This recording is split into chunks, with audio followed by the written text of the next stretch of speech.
আসসালামু আলাইকুম ওয়া রাহমাতুল্লাহ। আজকে আমাদের আলোচ্য বিষয় হচ্ছে রোজার পরিচয় ও ইতিহাস। ইসলামের মূল 5টি ভিত্তির তৃতীয় রমজান মাসের রোজা একই সঙ্গে গুরুত্বপূর্ণ একটি আমল।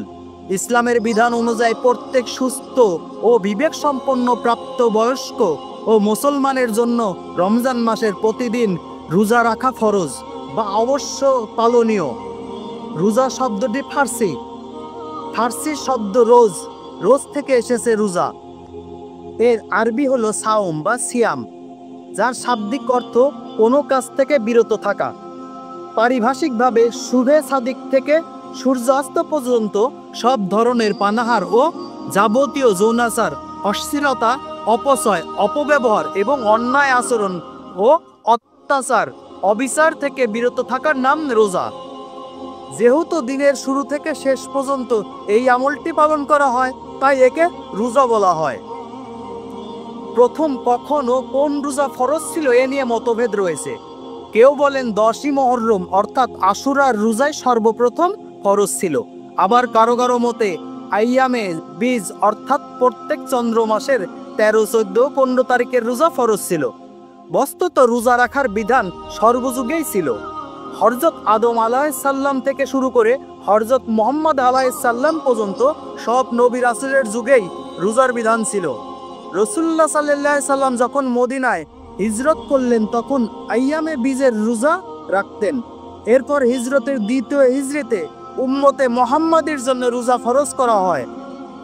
রোজা ফরজ করার উদ্দেশ্য সম্পর্কে আল্লাহ তাআলা পবিত্র কোরআনে সূরা বাকারার 183 নম্বর আয়াতের শেষে বলেন, হে ঈমানদারগণ, তোমাদের উপর রোজা ফরজ করা হয়েছে যেরূপ ফরজ করা হয়েছিল তোমাদের পূর্ববর্তী লোকদের উপর, যেন তোমরা পরহেজগারি তাকওয়া অর্জন করতে পারো। রোজা বা সিয়াম মোট 5 ধরনের। 1. ফরজ রোজা আবার 4 ধরনের। এর মধ্যে ক নাম্বার রমজান মাসের রোজা রাখা ফরজ। খ নাম্বার কোনো কারণবশত রমজানের রোজা ভঙ্গ হয়ে গেলে তার কাজা রোজা আদায় করা ফরজ। গ শরীয়ত স্বীকৃত কারণ ছাড়া রমজানের রোজা ছেড়ে দিলে কাফফারা হিসাবে 60টি রোজা রাখা ফরজ।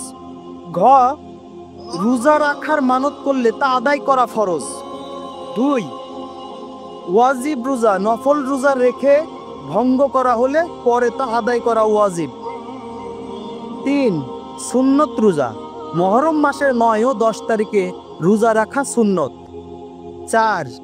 মুস্তাহাব রোজা প্রতি চন্দ্র মাসের 13, 14 ও 15 তারিখে অথবা প্রতি সপ্তাহের সোম ও বৃহস্পতিবার 6টি রোজা রাখা মুস্তাহাব।